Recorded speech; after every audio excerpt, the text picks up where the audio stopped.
Welcome to all.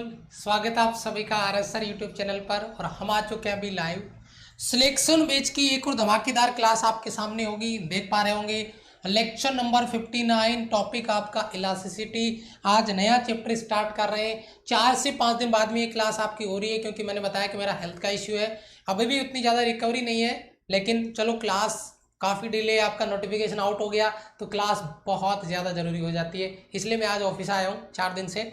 देखिए आज अपन यहाँ पे बात करेंगे लेक्चर नंबर 59, टॉपिक हमारा रहेगा इलास्टिसिटी। और बहुत ही गजब का टॉपिक होने वाला है, बहुत ही गजब का टॉपिक होने वाला है, मजा आएगा।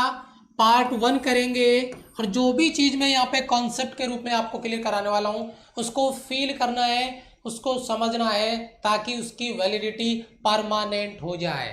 बेटा कॉन्सेप्ट पावर है, कॉन्सेप्ट के बिना सवालों को रटना कोई बेनिफिट नहीं रहेगा। जब तक आपका कॉन्सेप्ट क्लियर नहीं है तब तक उन सवालों को रटते रहो, वो सवाल आपके गलत होते रहेंगे।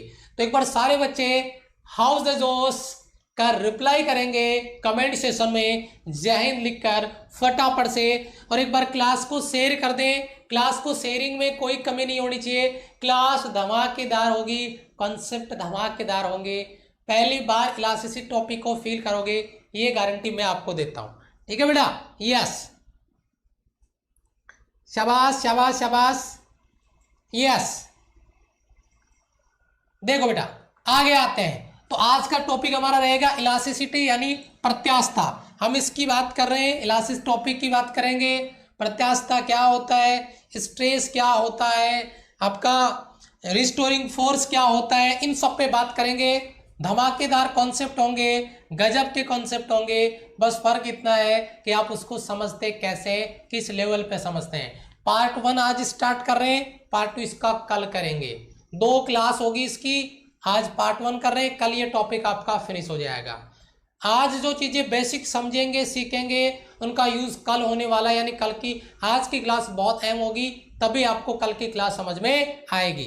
तो सारे बच्चे तैयार हैं? गुड मॉर्निंग, जय हिंद बेटा, शाबाश शाबाश शाबाश। देखिए बेटा सबसे पहले यहाँ पे अपन बात कर रहे हैं कुछ इंपॉर्टेंट डेफिनेशंस। ऊपर आप देख पा रहे होंगे सम इंपॉर्टेंट डेफिनेशन या सम इंपॉर्टेंट टर्म्स। जो आपका इलास्टिसिटी टॉपिक है, प्रत्यास्थता का जो टॉपिक है, उसके रिगार्डिंग कुछ इंपॉर्टेंट अपन कॉन्सेप्ट समझते हैं, कुछ इंपॉर्टेंट डेफिनेशंस, कुछ इंपॉर्टेंट टर्म्स देखते हैं। और उन टर्म्स में अगर सबसे पहले मैं बात करूं तो वह आता है आपका डिफॉर्मिंग फोर्स। डिफॉर्मिंग फोर्स के लिए मैं थोड़ा बैक लेके आऊंगा आपको, जरा ध्यान दीजिएगा। ये जो बंदा है, इस बंदे को एक बार गौर से देखिए, प्रैक्टिकली समझिएगा ये इस पे क्या कर रहा है, जरा ध्यान दीजिएगा। देखो फोर्स लगाया ना इसने, देखो फोर्स लगा रहा है बेटा, गौर से देखिएगा। फोर्स लगा रहा है तो जब इसको ये दबाने की कोशिश कर रहा है, जब भी इसको दबाने की कोशिश कर रहा है तो इसके अंदर एक ऐसा बल है जो इसका विरोध कर रहा है। जो आपको डिफॉर्मिंग फोर्स यहां पे दिया गया है, इलास्टिसिटी आपको जो दिया गया है, और उसमें सबसे पहला पॉइंट आपका जो डिफॉर्मिंग जो फोर्स है, विरूपक जो बल जिसको अपन हिंदी में कहते हैं, इस फोर्स को हटा लेने पे डिफॉर्मिंग फोर्स है क्या। अगर किसी को अपन मुक्का मार रहे हैं तो उस फोर्स की वजह से उसका शेप साइज चेंज हो जाता है, उसको हम डिफॉर्मिंग फोर्स कह सकते हैं। मेरे पास कोई बॉल है, उसको मैं ऐसे दबा देता हूं, जैसे ये आपका डायग्राम है, इसको बॉल को दबा रहा है, देखना गौर से, बॉल को दबा रहा है, गौर से देखिए, ये देखिए। जब इसको छोड़ देगा तो वापस अपनी शेप को रीगेन कर लेगा। तो यहां पे सबसे पहला जो कॉन्सेप्ट हम क्लियर करने जा रहे हैं, डिफॉर्मिंग फोर्स यानी विरूपक बल। इस डायग्राम में क्या है, इस डायग्राम में इसको इधर से कंप्रेस किया जाता है, इसको दबाया जाता है। ये डायग्राम केवल डायग्राम है, ये विजुअल इफेक्ट नहीं है। जब इसको कंप्रेस किया जाएगा और जब इधर जो अप्लाई किया हमने फोर्स, ये जो फोर्स लगाया है, अगर इस फोर्स को हटा देंगे तो ये अपनी शेप साइज को रीगेन कर लेगा, फिर से प्राप्त कर लेगा।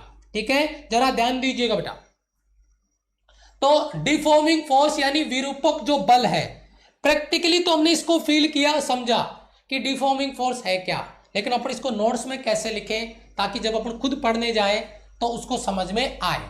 बेटा विरूपक बल डिफॉर्मिंग फोर्स जो है वो क्या होता है, ये एक एक्सटर्नल फोर्स है, ये एक बाह्य बल है जो कि वस्तु के लिए लंबाई में, लेंथ में, वॉल्यूम, आयतन में, शेप, साइज, आकार, आकृति में परिवर्तन करने का प्रयास करता है, एफर्ट लगाता है, उसी को हम डिफॉर्मिंग फोर्स कहते हैं। अगर डिफॉर्मिंग फोर्स को हटा लेंगे तो ये जो ऑब्जेक्ट है वापस से, ध्यान दीजिए, वापस से अपनी शेप को रीगेन कर लेता है। तो डिफॉर्मिंग फोर्स का इमेज प्रत्येक बच्चे के दिमाग में आ जाना चाहिए। ये बेसिक जो इंपॉर्टेंट टर्म्स हैं, जब तक ये समझ नहीं आएगा तब तक इलास्टिसिटी टॉपिक को रट्टा ही मारना पड़ेगा। अगर ये बेसिक चीजें समझ ली, अगर ये ABCD सीख ली तो आगे कुछ नहीं है। पॉइंट आते ही जब क्वेश्चन आएगा थ्योरी का, देखते उड़ा देंगे उसको। ठीक है, तो मेरे सोल्जर तैयार है बेटा? क्लियर बेटा? यस, ध्यान दीजिए, पहला फोर्स आपका डिफॉर्मिंग फोर्स। अब बात कर रहे हैं हम, जब इलास्टिसिटी टॉपिक आ गया है तो इसी पे डिस्कस कर लेते हैं। जब इलास्टिसिटी टॉपिक आपका आ गया है तो इसी पे डिस्कस कर लेते हैं। इलास्टिसिटी क्या है, स्ट्रेस क्या है, हम इसको समझे। बेटा प्रत्यास्थता, इलास्टिसिटी का मतलब क्या है? प्रत्यास्थता। प्रत्यास्थता क्या है? यह किसी ऑब्जेक्ट की एक प्रॉपर्टी है, समझिए, एक गुण है जो अपनी शेप, साइज, आकार, आकृति के चेंज होने का अपोज करता है, विरोध करता है। कोई इसकी शेप साइज चेंज करना चाहता है तो इलास्टिसिटी वापस, एक प्रॉपर्टी है जो वापस अपनी शेप साइज को पहले वाले के रूप में लेके आने का प्रयास करता है। ये एक गुण है, ये एक प्रॉपर्टी है जिसकी बात अपन यहां पे कर रहे हैं। समझ में आ रहा है बेटा? यस, सिल क्लियर है बेटा? यस। फिर से जैसे अपन इस पे बल लगाया, ये जो बल हमने लगाया, ये बल अगर हटा लेंगे तो ये बॉल वापस से देखो रीगेन आ गया, फिर दबा दिया।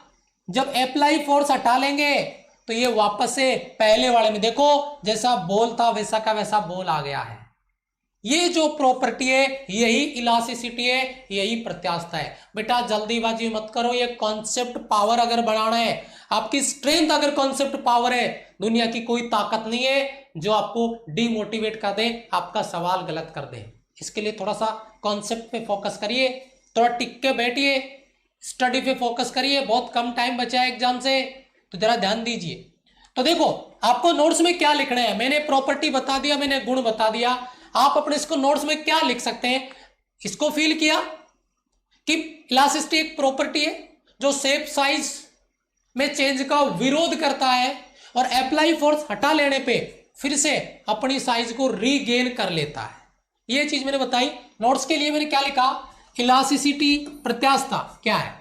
इलास्टिसिटी एक ऐसा प्रॉपर्टी, एक ऐसा गुण है जिसके द्वारा किसी वस्तु पे एक्सटर्नल फोर्स या डिफॉर्मिंग फोर्स, एक्सटर्नल फोर्स या डिफॉर्मिंग फोर्स द्वारा उसके आकार में, शेप साइज में, आकार आकृति में परिवर्तन का अपोज करता है, विरोध करता है। और डिफॉर्मिंग फोर्स हटा लेने पे, डिफॉर्मिंग फोर्स हटा लेने पे वापस से अपनी इनिशियल स्टेट, प्रारंभिक अवस्था को रीगेन कर लेता है, फिर से प्राप्त कर लेता है। इसी प्रॉपर्टी को इलास्टिसिटी कहते हैं, प्रत्यास्थता का जो गुण है वो कहलाता है। मेरे हिसाब से प्रत्येक बच्चे के दिमाग में इसका जो डेफिनेशन है वो आ गया होगा कि इलास्टिसिटी क्या है। समझ में आ रहा बेटा? एक बार हाउस द जोश के साथ रिप्लाई कर देंगे ऑल सोल्जर। आपको लग रहा होगा कि सर का जोश कम है, कम नहीं है, मैं थोड़ा सा हेल्थ प्रॉब्लम से मतलब अभी लड़ रहा हूं, ये मान के चलिए, इस वजह से आपको ऐसा लग रहा होगा। लेकिन कॉन्सेप्ट में कोई कमी नहीं आएगी, कॉन्सेप्ट में कोई कमी नहीं आएगी, आप उस पर फोकस करिए। ठीक है बेटा? ठीक है, बहुत अच्छे बेटा, शाबाश। अब यहां पे देखिए गजब का कॉन्सेप्ट है, परफेक्टली इलास्टिक बॉडी। जरा इसको ध्यान दीजिए, इस पे गौर फरमाइए, आप सारी कहानी समझ में आ जाएगी। ये परफेक्टली इलास्टिक बॉडी क्या होती है, डायग्राम को समझिए, क्या बताने की कोशिश यहां पे हो रही है। फिर इसका थ्योरी आपका 100% क्लियर है, मुझे कुछ भी बताने की जरूरत नहीं पड़ेगी। शाबाश।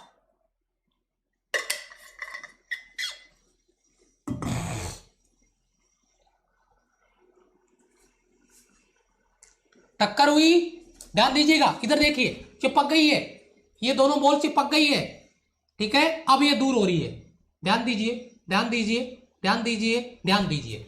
जैसा पहले थी वापस वैसे की वैसे हो गई। तो ये परफेक्टली इलास्टिक बॉडी है क्या चीज? पूर्णतः प्रत्यास्थ वस्तु। परफेक्टली इलास्टिक बॉडी यानी पूर्ण प्रत्यास्थ वस्तु, वह वस्तु परफेक्टली इलास्टिक बॉडी है, वह वस्तु पूर्णतः प्रत्यास्थ है जिस पर अप्लाई डिफॉर्मिंग फोर्स, ये जो फोर्स टक्कर के दौरान लग रहा था उसको हटा लेने पे अपने आप को एग्जैक्ट अपनी इनिशियल स्टेट, प्रारंभिक अवस्था, इनिशियल शेप, साइज को फिर से रीगेन कर लेती है, वो है वस्तु परफेक्ट इलास्टिक बॉडी कहलाती है, पूर्णतः प्रत्यास्थ वस्तु कहलाती है। और वो टक्कर से जैसा पहले था टक्कर के बाद में ऐसा ही हो जाता है। ये डेफिनेशन याद रखिएगा, कॉन्सेप्ट समझने में बहुत हेल्प करेगा। नोट्स में क्या लिखना है? पूर्णतः प्रत्यास्थ वस्तु परफेक्टली इलास्टिक बॉडी। यहां पे मैंने लिखा है, क्या लिखा है कि एक ऐसी वस्तु, एक ऐसा पदार्थ, सब्सटेंस, ऑब्जेक्ट जिस पर एक्सटर्नल फोर्स, मैं इसको डिफॉर्मिंग फोर्स बोल सकता हूं। जो वर्ड में यूज कर रहा हूं डिफॉर्मिंग फोर्स, वो मैं आपको पहले समझा चुका हूं। आरएस सर की आर्मी में अगर आप कंटिन्यू हैं तो मुझे बताने की जरूरत नहीं है, क्लास के शुरू में डिफॉर्मिंग फोर्स में बता चुका हूं। अप्लाइड एक्सटर्नल फोर्स, जो शेप साइज को चेंज करने वाला बल था, वो अगर रिमूव कर दिया जाए, हटा दिया जाए, तो वह वस्तु अपनी इनिशियल शेप साइज को, इनिशियल स्टेट को रीगेन कर लेती है, फिर से प्राप्त कर लेती है। इसे ही परफेक्टली इलास्टिक बॉडी, पूर्णतः प्रत्यास्थ वस्तु कहते हैं या कहलाती है। हाउस द जोश, बहुत बढ़िया, शाबाश, ध्यान दीजिए बेटा, ध्यान दीजिए। पूर्णतः प्रत्यास्थ वस्तु, डेफिनेशन क्लियर है। अभी मैं इसका रोड मैप तैयार कर रहा हूं। जब रोड तैयार हो जाएगा तो मेरे सोल्जर फर्राटेदार बुलेट की स्पीड से दौड़ेंगे। लेकिन पहले ये जो बेसिक कॉन्सेप्ट है ये समझ में आए तो पता चले कि हम पढ़ क्या रहे हैं। थोड़ा सा आगे चलते हैं। एग्जाम्पल दिया हुआ है, ये बहुत अच्छा एग्जाम्पल है, क्वार्ट्ज। क्वार्ट्ज एक परफेक्टली इलास्टिक ऑब्जेक्ट या बॉडी का बेस्ट एग्जाम्पल है। क्वार्ट्ज पूर्णतः प्रत्यास्थ इसको माना जा सकता है। अगर इस पे अप्लाइड डिफॉर्मिंग फोर्स अगर हटा लेते हैं तो ये अपनी शेप को फिर से कंप्लीट इनिशियल स्टेट में लेके चला जाता है, प्रारंभिक अवस्था में चला जाता है। ध्यान दीजिए, लगभग पूर्णतः प्रत्यास्थ वस्तु आपके सामने है। क्लियर है बेटा? क्लियर है बेटा? Hi sir, thank you, thank you, thank you so much. चलो जी, अब देखिए बेटा, प्लास्टिक वस्तु, प्लास्टिक वस्तु, प्लास्टिक बॉडी। और एक चीज नोट करके रखिए, मैंने ये चीज नोटिस किया है, बड़े बड़े प्लेटफॉर्म है, बड़े बड़े प्लेटफॉर्म है और वहां पे बहुत अच्छे अच्छे टीचर हैं, लेकिन पढ़ाया क्या जा रहा है क्या ही बताऊं मैं आपको। मुझे अफसोस होता है, और वहां पे हजारों बच्चे नहीं, वहां पे लाखों बच्चे पढ़ रहे हैं और वहां पे पढ़ाया क्या जा रहा है, पढ़ाया ये जा रहा है, मतलब मेहनत नहीं हो रही है। और वहां पे बच्चे भी बहुत खुश होते हैं जहां पे मेहनत नहीं होती है, जहां पे टाइम पास हो जाता है, जहां पे कॉन्सेप्ट नहीं सिखाए जाते। बच्चे खुश होते हैं कि मुझे प्रतिरोध का मात्रक पूछ लिया कि ओम होता है, मुझे आ गया तो मैं खुश हूं। जब बेटा गहराइयों में उतरोगे ना तो फेफड़ा जो है ना वो फड़फड़ा जाएगा यूं। तो उसके लिए बेटा कॉन्सेप्ट पावर पे फोकस करना पड़ेगा, है कि नहीं है? एग्जाम का नोटिफिकेशन आउट हुए और सब जग गए। इधर आरएस सर की आर्मी पिछले 8 महीने से बैक टू बैक काम कर रही है, समझ में आ रहा है? तो उसका थोड़ा सा अपने आप को फोकस करके देखिए उस चीज पे, तब पता चलेगा कि मेहनत क्या होती है, तभी पेपर निकलेगा बेटा। महीने 1.5 महीने में पढ़ने से नहीं होगा, याद रखना इस बात को, ठीक है? यस। प्लास्टिक वस्तु, सुगट्टे वस्तु या प्लास्टिक बॉडी। प्लास्टिक बॉडी क्या है? प्लास्टिक बॉडी को हम कैसे डील कर सकते हैं, कैसे समझ सकते हैं, ठीक है? ये बेटा एक सब्सटेंस है, एक पदार्थ है, क्वार्ट्ज, ठीक है, जिसकी परफेक्ट इलास्टिक बॉडी में इसको काउंट करते हैं, पूर्णतः प्रत्यास्थ वस्तु में इसको काउंट करते हैं। प्लास्टिक वस्तु, यस, प्लास्टिक वस्तु क्या है, प्लास्टिक बॉडी क्या है? मैं एग्जांपल दूं आपको, क्या दूं मैं? प्लास्टिक बॉडी का एग्जांपल दूं, जैसे मैं कहूं, ठीक है, हाँ, जैसे मैंने, मेरे पास एक पॉलीथीन है यहाँ पे, ठीक है, ये पॉलीथीन है। अब इसको मैं प्लास्टिक बॉडी मान लेता हूं कि ये प्लास्टिक बॉडी है। क्या?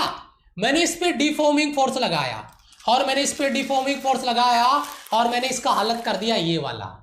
क्या इसको जब मैं डिफॉर्मिंग फोर्स लगा रहा था तो क्या ये उस डिफॉर्मिंग फोर्स का अपोज कर रही थी? ये प्लास्टिक बॉडी है, डिफॉर्मिंग फोर्स अप्लाई करने पे अपनी आकार आकृति में चेंज होने का कोई विरोध नहीं कर रही, ये प्लास्टिक बॉडी है। मेरे पास दूसरा ऑब्जेक्ट है, ये मैं इसको दबाने की कोशिश कर रहा हूं, ये विरोध कर रहा है, ये अपनी शेप साइज को रीगेन मतलब शेप साइज में चेंज होने का विरोध कर रहा है। मैं इसको परफेक्टली इलास्टिक नहीं बोल सकता, वो तो क्वाड्स है।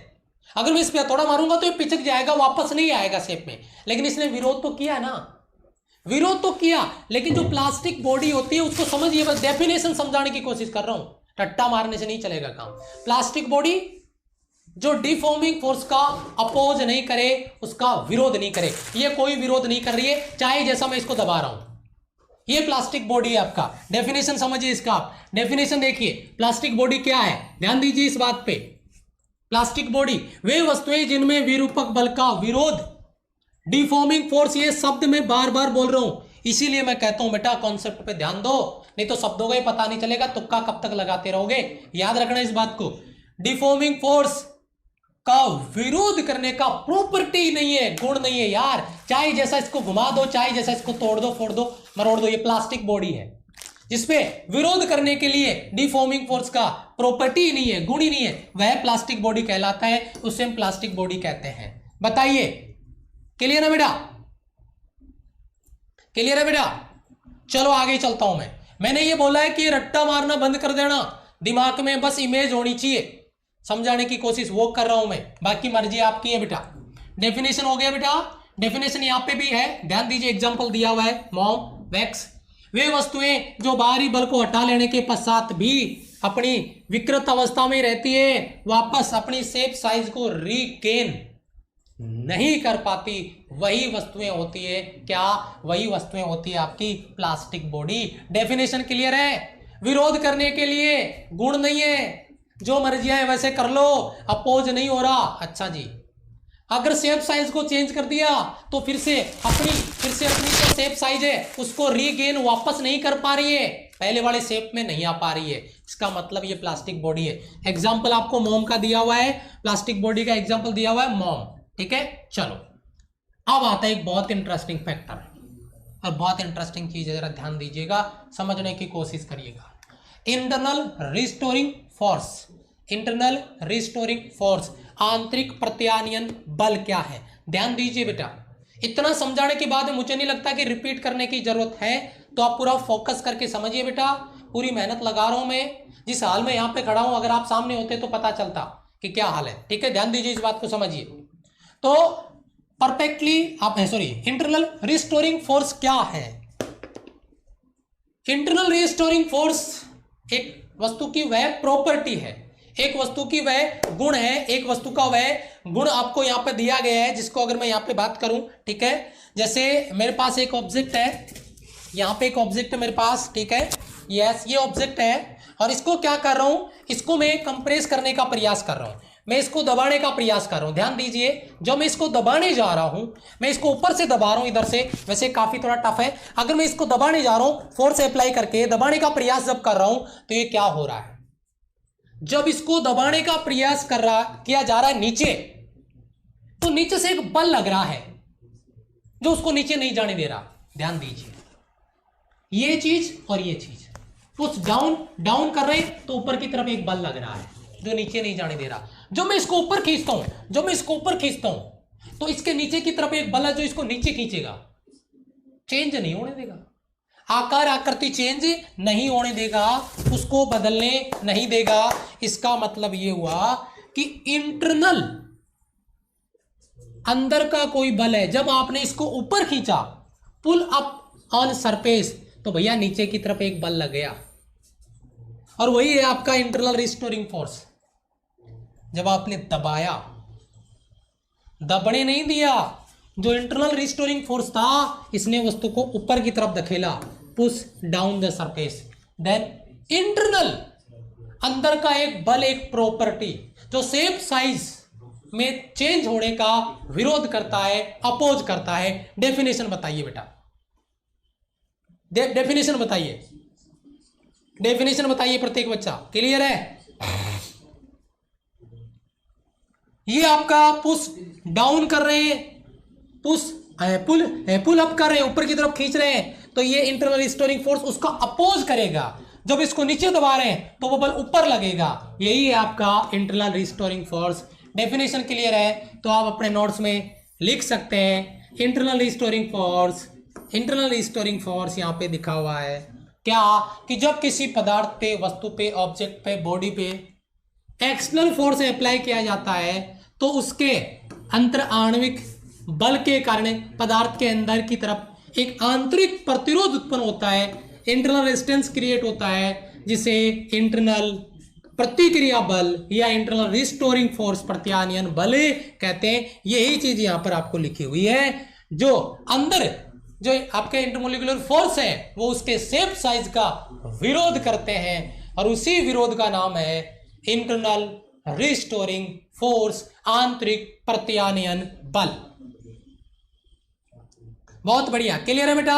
शाबाश, एक बार बच्चे रिप्लाई कर देंगे फटाफट से। बेटा टिक के स्टडी करोगे तभी कोई चीज समझ में आएगी। और यार अगर आपने आपका मिशन बना के रखा हुआ है एयरफोर्स नेवी एनडीए ज्वाइन करने का, तो फिर क्या वो एक ही चीज दिमाग में होनी चाहिए, दाने दाने पे लिखा हुआ है खाने वाले का नाम और क्वेश्चन पे लिखा है फोड़ने वाले का नाम। फोड़ता कौन है? वही फोड़ेगा जिसके दिमाग में कॉन्सेप्ट लिखा हुआ है। तो कॉन्सेप्ट पे फोकस करो, अपने आप क्लियर होगा। यहां पे एक चीज मैंने पॉइंट नोट करके रखा हुआ है, पॉइंट पे ध्यान दीजिए। संतुलन की स्थिति में, बैलेंस कंडीशन में, इंटरनल रिस्टोरिंग फोर्स, आंतरिक प्रत्यानयन बल का संख्यात्मक मान बाह्य विरूपक बल के बराबर होता है। जब मैं इस डायग्राम पे लेके जाता हूं तो अगर ये बैलेंस कंडीशन में है तो जो एक्सटर्नल रिस्टोरिंग फोर्स है वो इंटरनल रिस्टोरिंग फोर्स के मतलब एक्सटर्नल अप्लाइड फोर्स है उसके बराबर इंटरनल रिस्टोरिंग फोर्स है, वैल्यू में बराबर होगा। हाँ, डायरेक्शन अपोजिट होगी। न्यूमेरिक वैल्यू सेम होगा, न्यूमेरिक वैल्यू सेम होगा, न्यूमेरिक वैल्यू सेम होगा, लेकिन डायरेक्शन अपोजिट होगी। ये बात आपको समझनी पड़ेगी। न्यूमेरिक वैल्यू इक्वल होगा, सेम होगा, लेकिन डायरेक्शन अपोजिट होगी, जो मैं समझा चुका हूं। समझिए, मतलब जो आपका एक्सटर्नल फोर्स है बैलेंस कंडीशन में, बाह्य जो विरूपक बल है इंटरनल रिस्टोरिंग फोर्स उसके बराबर होगा। और ये चीज डायग्राम से समझ में आ गई होगी, याद रखना बेटा। डायरेक्शन अपोजिट है, डायरेक्शन अपोजिट है, लेकिन मैग्नीट्यूड सेम है। क्लियर है यहां से? बहुत बढ़िया, शाबाश शाबाश बेटा, समझिए। चलो आगे बढ़ते हैं, चलो आगे बोलता हूं। आगे अपन यहां पे बात कर रहे हैं बेटा स्ट्रेस की, प्रतिबल की। ये स्ट्रेस क्या होता है इसको समझिए, प्रतिबल को समझिए। प्रतिबल क्या है, स्ट्रेस क्या है, ठीक है? हाउस द जोश का रिप्लाई मुझे लाइक बटन पे दिख जाना चाहिए। बहुत बड़ी कंजूसी हो रही है, बहुत बड़े लेवल पे कंजूसी हो रही है, ठीक है? अभी बात करेंगे वो बाद में। सबसे पहले स्ट्रेस को हम कैसे डील करें, उसको कैसे समझें, उसको समझने के लिए एक बेसिक मैंने डायग्राम यहाँ पे नोट किया हुआ है और उस डायग्राम में बहुत कुछ लिखा हुआ है। एक आपको पाइप जैसा कुछ दिख रहा होगा, यहाँ पे देख पा रहे होंगे। इधर मैंने फोर्स एफ अप्लाई कर दिया है, इधर मैंने फोर्स एफ अप्लाई कर दिया है। और ये जो पाइप जिसकी मोटाई आपको नजर आ रही है, ये जो पाइप जिसकी मोटाई आपको नजर आ रही है, ये जो पाइप आपको नजर आएगा, इस पाइप के बारे में अपने यहाँ पे बात कर रहे हैं। ये जो पाइप आपको नजर आ रहा है, इसके इस कॉर्नर पे मैंने एफ फोर्स लगा दिया है, मैंने इस कॉर्नर पे एफ फोर्स लगा दिया है। और अगर मैं बात करूं इसका क्रॉस सेक्शनल एरिया, अगर मैं यहाँ पे बात करता हूं क्रॉस सेक्शनल एरिया यानी इसकी मोटाई कितनी है, अगर मैं उसकी बात करूं, इसकी जो मोटाई है अगर मैं उसकी बात करूं तो वो यहाँ पर आपको दिया गया है ए नोट। ये इसकी मोटाई, ये वाली मोटाई मैं ऐसे यहाँ पे दिखा सकता हूँ। ये जो इसकी मोटाई है वो आपका है ए नोट, देख लीजिए बेटा गौर से। ये जो इसकी मोटाई है वो है ए नोट, क्रॉस सेक्शनल एरिया। अगर मैं डिफाइन करने जाता हूं स्ट्रेस को तो मैंने क्या लिखा, मैंने लिखा है कोई भी सब्सटेंस है, कोई भी पदार्थ है, उसका यूनिट क्रॉस सेक्शनल एरिया, बस एकांक अनुप्रस्थ काट क्षेत्रफल के लिए जो इंटरनल आपका फोर्स है, आंतरिक प्रतिक्रिया बल है, इंटरनल आपका रिस्टोरिंग फोर्स है, उसके अनुपात को अपन यहाँ पे स्ट्रेस कह सकते हैं। क्रॉस सेक्शनल एरिया को अगर यूनिट कर दोगे तो ये जो फोर्स है, ये जो फोर्स है वही आपका स्ट्रेस है। बस आपको क्रॉस सेक्शनल एरिया को यूनिट करना होगा, जो कि मैंने यहाँ पे करके बता दिया है। एकांक पृष्ठीय क्षेत्रफल पे, एकांक पृष्ठीय क्षेत्रफल पे यूनिट क्रॉस सेक्शनल एरिया पे लगने वाला फोर्स, लगने वाला फोर्स आपका स्ट्रेस कहलाता है, प्रतिबल कहलाता है। शायद आपको डेफिनेशन समझ में आ गई होगी, डेफिनेशन मैंने इधर लिख दी है, डायग्राम में समझा दिया है। लेकिन यूनिट क्रॉस सेक्शनल एरिया पे एकांक अनुप्रस्थ काट क्षेत्रफल पे जो बल लग रहा है उसी बल को डिफाइन किया गया है आपके स्ट्रेस के रूप में, प्रतिबल के रूप में। वो बच्चे वाला डायग्राम आपको याद है, मैं दिखा देता हूं एक बार। बच्चे वाला जो डायग्राम था वो डायग्राम आपको याद होगा। इस डायग्राम को जरा गौर से देखिए, एक बार गौर से देखिए और इसको फिल करिए, फिल करिए क्या लिखना की मतलब कोशिश कर रही है, क्या समझाने की कोशिश हो रही है। देखिए ये यूनिट क्रॉस सेक्शनल एरिया, इस पे ये बल लगा रहा है, तो ये जो बल लगा रहा है वही आपका स्ट्रेस है। बस फर्क क्या है, एरिया आपको यूनिट करना पड़ेगा, यूनिट क्रॉस सेक्शनल एरिया करना पड़ेगा। शाबाश, क्लियर है बेटा? यस। हाँ, अब आगे बढ़ते हैं, ध्यान दीजिए बेटा जिस पे मैं बात कर रहा हूं। देखिए डेफिनेशन हो गया बेटा। डेफिनेशन के बाद में इसका जो फॉर्मूला है, stress internal restoring force upon area cross sectional area. यहां से आप इसका डायमेंशन, डायमेंशन आप लिख सकते हैं, मात्रक लिख सकते हैं, यूनिट आप इसका डाल सकते हैं फटाफट से। अगर स्ट्रेस की बात करेंगे तो इसका जो आपका मात्र डायमेंशन, पहले यूनिट लिख लो। अगर अपन यूनिट की बात करते हैं, इसके मात्रक की बात करते हैं तो इसका मात्रक आ जाएगा न्यूटन प्रति मीटर स्क्वायर। अगर अपन इसकी डायमेंशन की बात करते हैं तो डायमेंशन देखिए, अगर इसकी विमा की बात करते हैं तो बेटा बल की विमा m1 L1 T-2 upon area के लिए L2 हो जाएगा। तो जब आप इसको सॉल्व करोगे तो इसकी डायमेंशन m1 L2 पर आके माइनस का प्लस का 1, तो माइनस का 1 T-2 1 माइनस का 12। बच्चों ने डायरेक्ट याद करके रखा हुआ होगा। बताइए क्लियर है बेटा? क्लियर है? यहाँ पे समझ में आ रहा है बेटा? शाबाश, बहुत से बच्चों ने लिख दिया है बेटा, बहुत से बच्चों ने लिख दिया है। शाबाश शाबाश शाबाश, बहुत से बच्चों ने लिख दिया है। इधर अगर आप फॉर्मूला लिखना चाहो तो फॉर्मूला तो क्या है, इसको दिखा दो बस अलग से, यही चीज़ है जो आपने पहले ही बता दी है। ये यूनिट हो गया, ये डायमेंशन हो गया। क्लियर बेटा? शाबाश शाबाश शाबाश, हाउस द जोश। यस, चलो आगे बात करते हैं बेटा। सिलेबस कितना बचा हुआ है इसकी बात करेंगे अभी बात करेंगे लगभग आपका 1:30 बजे के आसपास बात करेंगे। वीडियो लेके आ रहा हूँ मैं, लाइव आ रहा हूँ बात करने के लिए, आपसे तैयार रहना। 1:30 बजे के आसपास फिजिक्स मैथ्स इंग्लिश का कंप्लीट आपका सिलेबस किस हिसाब से क्या प्लान है उसके बारे में बात करूंगा आपसे लगभग 1:30 बजे के आसपास। देखिए बेटा अगला पॉइंट आपका आपकी स्क्रीन पर है, बहुत इंपॉर्टेंट पॉइंट है। क्या लिखा है जरा गौर फरमाइए। प्रतिबल 3 प्रकार के होते हैं। Types of stress, types of stress क्या है, प्रतिबल के प्रकार क्या है। टाइप्स ऑफ स्ट्रेस में देखिए सबसे पहले आ गया लॉन्गिट्यूडनल स्ट्रेस, अनुदैर्ध्य प्रतिबल। उसके बाद में आता है वॉल्यूम स्ट्रेस, आयतन प्रतिबल। उसके बाद में आ रहा है शियर स्ट्रेस यानी अपरूपण प्रतिबल। तो 3 पॉइंट आपके सामने, पहला दूसरा और तीसरा, ये चीज आप नोट करके रखिए अपने दिमाग में। तीनों के तीनों टाइप्स ऑफ स्ट्रेस है, इनके बारे में अपन बात करने वाले हैं। तीनों के बारे में अपन बात करने वाले हैं, तीनों को अपन यहाँ पे समझने वाले हैं। ठीक है? यस सर, शाबाश, फोड़ दिया सर, बहुत अच्छे बेटा, शाबाश। ध्यान दीजिए, सबसे पहला टाइप्स आपका लॉन्गिट्यूडनल स्ट्रेस यानी अनुदैर्ध्य प्रतिबल। अनुदैर्ध्य प्रतिबल अगर अपन यहां पे बात करें, शाबाश शाबाश शाबाश। हाँ, तो अनुदैर्ध्य प्रतिबल को अपन कैसे समझ सकते हैं? पहले तो अनुदैर्ध्य प्रतिबल का मतलब क्या है, लॉन्गिट्यूडनल स्ट्रेस को अपन कैसे समझे। अहम सवाल ये बन रहा है कि लॉन्गिट्यूडनल स्ट्रेस को कैसे समझे। ठीक है? यस, बहुत अच्छे, शाबाश। लॉन्गिट्यूडनल स्ट्रेस को अपन कैसे समझे, ये चीज इंपॉर्टेंट है बेटा। तो यहां पे लॉन्गिट्यूडनल स्ट्रेस का मतलब है कि एक एरिया जिसके परपेंडिकुलर स्ट्रेस लगाया जा रहा है, जो एरिया है उसके परपेंडिकुलर स्ट्रेस बोले तो प्रतिबल लगाया जा रहा है, उसी को लॉन्गिट्यूडनल स्ट्रेस बोल दिया। देखिए मैं डेफिनेशन आपके नोट्स के लिए मैंने नोट किया, वो डेफिनेशन क्या है। लॉन्गिट्यूडनल स्ट्रेन आपका स्ट्रेस यानी आपका अनुदैर्ध्य प्रतिबल आपका क्या है कि जब स्ट्रेस प्रतिबल किसी वस्तु की सरफेस, किसी वस्तु की सतह के क्रॉस सेक्शनल एरिया के परपेंडिकुलर होता है।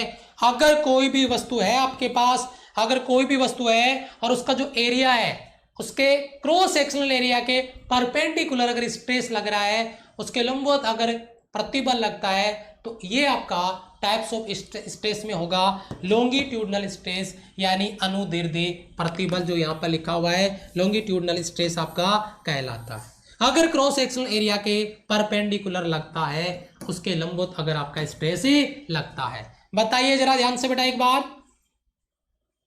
क्लियर है? क्लियर है बेटा? क्लियर है? ओके, ध्यान दीजिए इस बात पे। लॉन्गिट्यूडनल स्ट्रेस बेटा अगर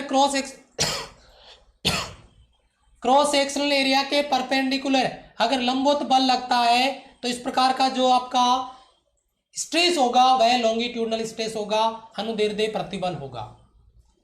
इसके बाद में अगर अपन यहाँ पे लॉन्गिट्यूडनल स्ट्रेस के टाइप की बात कर लें, इसके प्रकार की बात कर लें, तो there are two types of longitudinal stress. Longitudinal stress के प्रकार भी हम देख सकते हैं। अनुदैर्ध्य प्रतिबल भी आपका दो प्रकार का होता है। यहाँ पे आपने देखा होगा अनुदैर्ध्य प्रतिबल दो प्रकार का होगा। टाइप्स ऑफ आपका longitudinal stress, types of longitudinal stress में सबसे पहला तनन प्रतिबल। देखिए बेटा इसको समझिए, तनन प्रतिबल क्या है बेटा? लेंथ में इंक्रीमेंट, लंबाई में वृद्धि। क्या कह रहा है कि वस्तु की लंबाई में वृद्धि होने से उत्पन्न होने वाला लॉन्गिट्यूडनल स्ट्रेस, आपका लॉन्गिट्यूडनल स्ट्रेस जो है उसी को हम यहाँ पे आपका टेंसाइल स्ट्रेस कहेंगे, तनन प्रतिबल कहेंगे। लंबाई में वृद्धि करने की अगर अपन यहाँ पे बात करें, अगर लंबाई में वृद्धि करने की बात करें, इस वायर को पकड़ के मैं खींच रहा हूँ, मान लीजिए इसका लेंथ इंक्रीज हो रहा है कि नहीं है, इसका लंबाई बढ़ रहा है, तो जब लेंथ में इंक्रीमेंट होगा तो वहां पे जो स्ट्रेस लगेगा होगा टेंसाइल स्ट्रेस यानी तनन प्रतिबल, टेंसाइल स्ट्रेस। इसमें वस्तु को डिफॉर्मिंग फोर्स अप्लाई करने पे उसकी लेंथ में इंक्रीमेंट होता है, उसकी लंबाई में वृद्धि होती है, वो आपका टेंसाइल स्ट्रेस कहलाएगा, तनन प्रतिबल कहलाएगा। क्लियर बेटा यहां पे सभी का? शाबाश। चलो आगे चले, ध्यान दीजिए। उसके बाद में अगर मैं दूसरा नंबर 2 पे बात करूं, उससे पहले एक बार डायग्राम में ये चीज क्लियर कर दूं। टेंसाइल स्ट्रेस में क्या था, यहाँ पे कोई ऑब्जेक्ट है जिसको हमने बांध के रखा हुआ है, और यहाँ पे कोई ऑब्जेक्ट है जिसको हमने एफ एक्सटर्नल, हमने बाह्य बल लगाया, और बाह्य बल लगा के इसको हमने खींचना चाहा, ऐसे खींच रहे हैं हम इसको, ये एफ एक्सटर्नल है। जैसे हमने इस पे बाहर बल लगाया, उसी टाइम इंटरनल रिस्टोरिंग फोर्स, आंतरिक प्रत्यानयन बल, internal restoring force same magnitude के साथ में अंदर की तरफ अप्लाई हो गया। हम इसको खींच रहे हैं, इसके लेंथ में इंक्रीमेंट हो गया डेल एल, पहले इसकी लंबाई इतनी थी, अब यहां तक आ गया है, तो ये जो लेंथ में इंक्रीमेंट हो रहा है ये हमारा है टेंसाइल स्ट्रेस। ये हमारा क्या है बेटा? टेंसाइल स्ट्रेस यानी तनन प्रतिबल। टेंसाइल स्ट्रेस का कॉन्सेप्ट आपका सभी का क्लियर है। दूसरा जो स्ट्रेस होता है वो होता है कंप्रेसिव स्ट्रेस यानी आपका संपीड़न प्रतिबल। इसमें क्या किया जाएगा, इसमें एक्सटर्नल फोर्स इधर से लगाया जाएगा और इसको कंप्रेस किया जाएगा। ये एक्सटर्नल फोर्स है अंदर की तरफ, और इसका विरोध करने के लिए इंटरनल, देखो डायरेक्शन समझ में आ रही होगी, दूर खींच रहे थे तो अंदर खींच रहा था, अंदर धकेल रहे हैं तो ये बाहर धकेल रहा है, विरोध कर रहा है इसका। तो ये आपका इंटरनल और ये आपका एक्सटर्नल। अगर इसको कंप्रेस करेंगे, मान लो डेल एल लंबाई तक हमने इसको कंप्रेस कर दिया, तो ये आपका कंप्रेसिव स्ट्रेस होगा। यानी जो लॉन्गिट्यूडनल स्ट्रेस, जो अनुदैर्ध्य प्रतिबल था, वह दो प्रकार का है। अगर लेंथ में इंक्रीमेंट करते हैं तो वह आपका हो जाएगा टेंसाइल स्ट्रेस ऊपर वाला, और अगर लंबाई में कमी होती है उसको कंप्रेस किया जाता है, संपीड़ित किया जाता है, तो कंप्रेसिव स्ट्रेस यानी आपका संपीड़न प्रतिबल कहलाएगा। ये चीज आपको यहां पर दी गई है जिसके बारे में अपन यहां पे बात कर रहे हैं। क्लियर है बेटा?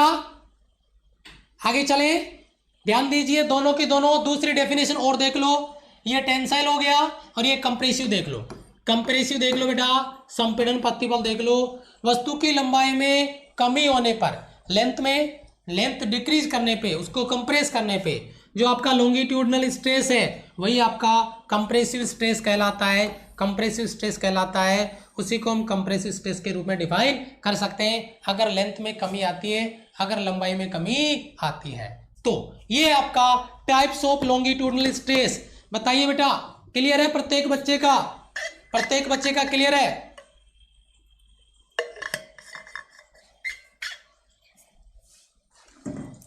बेटा समझ में आ रहा है?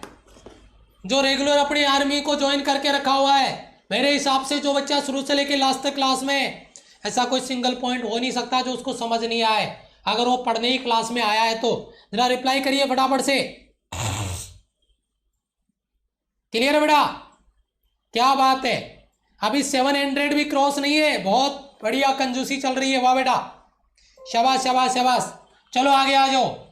एक नोट पॉइंट मैंने लिखा है जो कि बहुत अहम है, इस नोट पॉइंट पे एक बार विचार करने की जरूरत है प्रत्येक सोल्जर को।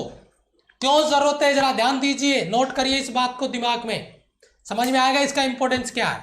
क्या कि यदि वस्तु की लंबाई में वृद्धि होती है, अगर ऑब्जेक्ट जो है अगर उसका लेंथ इंक्रीज होता है, ध्यान दीजिए, अगर लेंथ इंक्रीज होता है तो वस्तु के अंदर उत्पन्न इंटरनल रिस्टोरिंग फोर्स, आंतरिक प्रत्यानयन बल की प्रकृति अगर लेंथ इंक्रीज करता है तो जो इंटरनल रिस्टोरिंग फोर्स है, आंतरिक प्रत्यानयन बल है, उसका जो नेचर है वो अट्रैक्शन का होगा, उसकी प्रकृति अट्रैक्शन का होगा, आकर्षण का होगा। ये चीज नोट करके रखिए।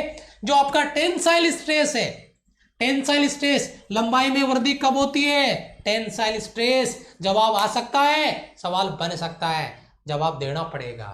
टेंसाइल स्ट्रेस का नेचर कैसा होता है?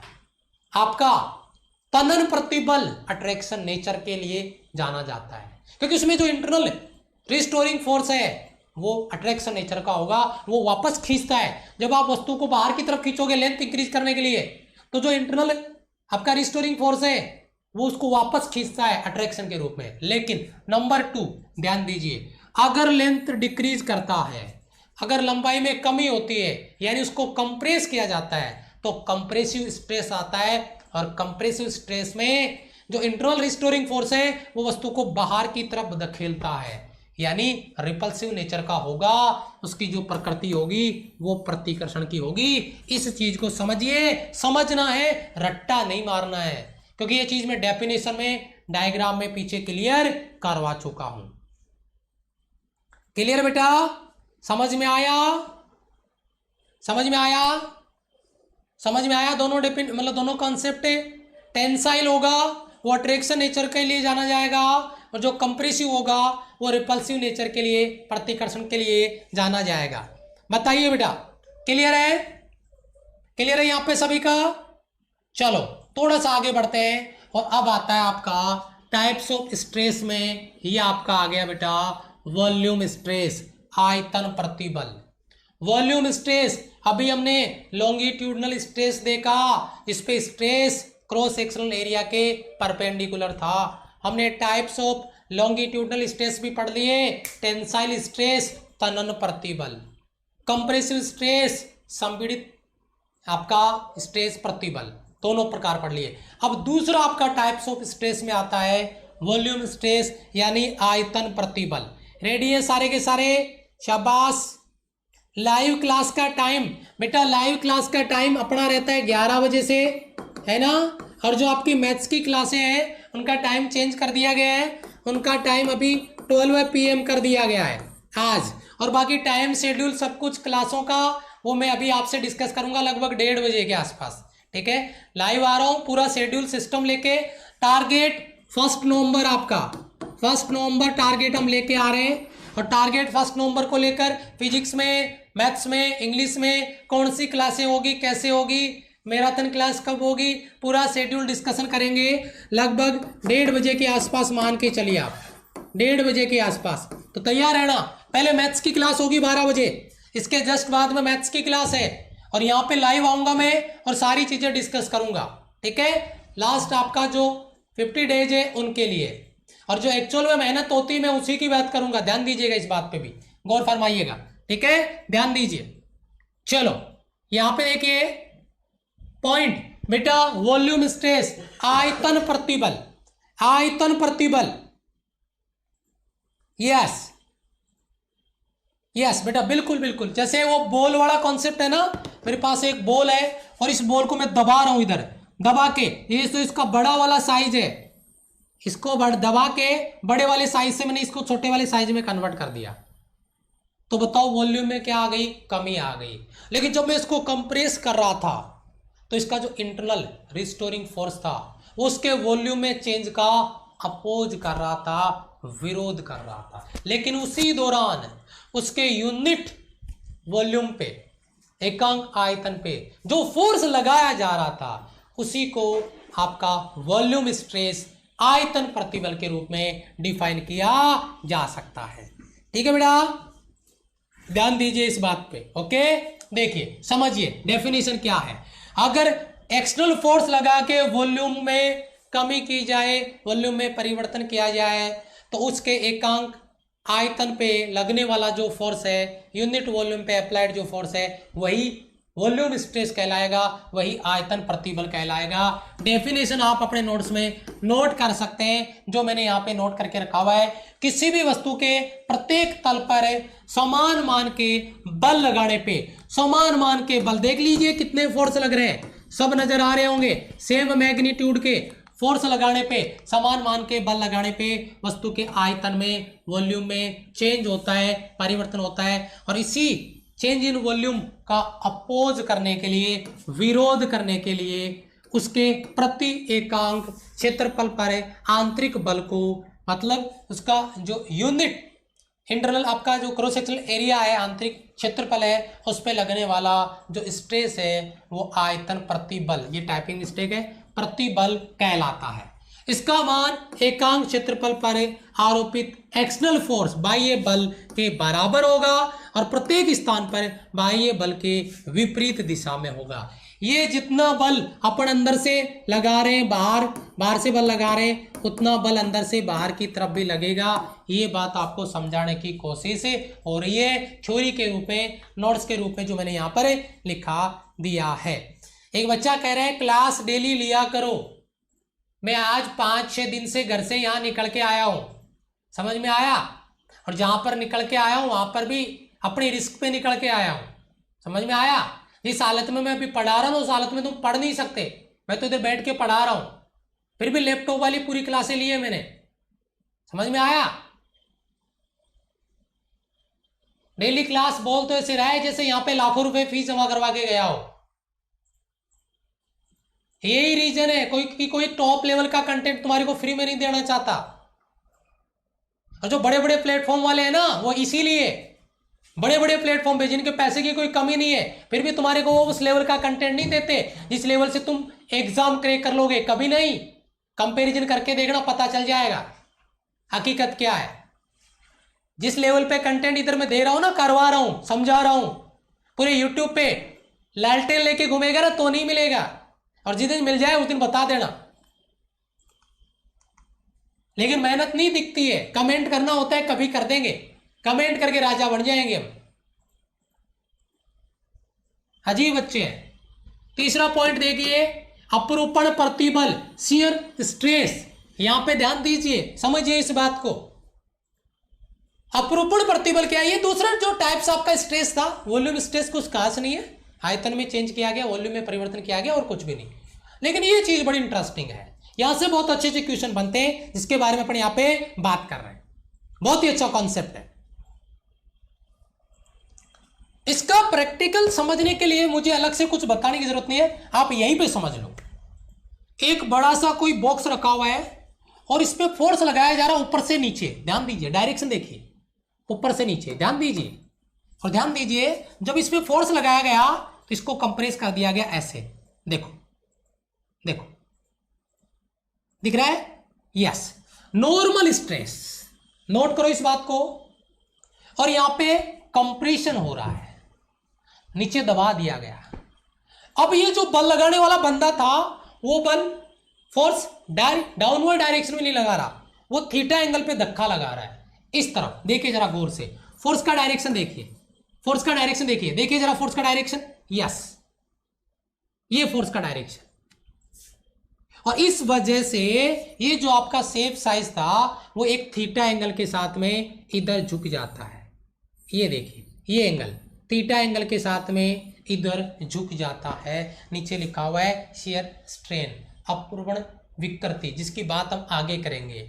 लेकिन ये शियर स्ट्रेस है, ये आपका अपरूपण आपका प्रतिबल होगा।